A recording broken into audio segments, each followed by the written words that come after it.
Qanday, yaxshimisiz? Yaxshiman. Bugun sizga xudo xohlasa javob beramiz. Xo'p.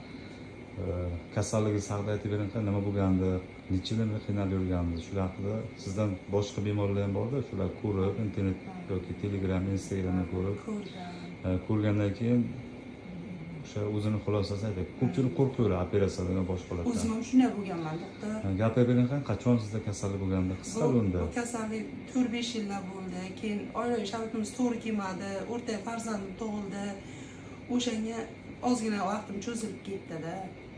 Undan keyin hozir endi zo'rman, yaxshiman, Xudoga shukr. Hammasi yaxshi. O'zim yaxshi his qilyapman. Sizniki juda katta edi, bilasiz, bo'yingiz. Degan shu uchun sizni bir o'zi bir kunda operatsiya qildik. Ha, shunday. Operatsiya qanday o'tdi? Narkoz, operatsiya keyingi davrlar. Operatsiya davrim hech narsa bildirgani yo'q menga. Bildirgani yo'q. O'shaning uchun qushday yengilman. Hozirgacha qushday yengilman, Xudoga shukr. Agar bunday zo'r bo'lib ketishimni bilganimda hech ham shukilga tushmay ertasiroq kelardim.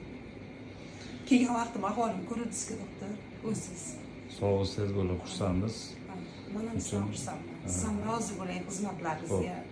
Siz ham tuzalib oilangiz barda sog'lom Shunday bo'ling. bo'lsin. Rahmat, sog' bo'lasiz. Siz ham oilangiz barda sog' bo'ling.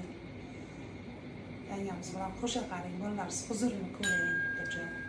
Rahmat sizga. Endi nasib bo'lsa dushanba, seshanba kelamiz. Xudo xohlasa. Bo'ldi. Bugun javob beramiz. Xudo xohlasa sog' bo'ling. Xo'p. Yaxshi bo'lib ketgan, rahmat.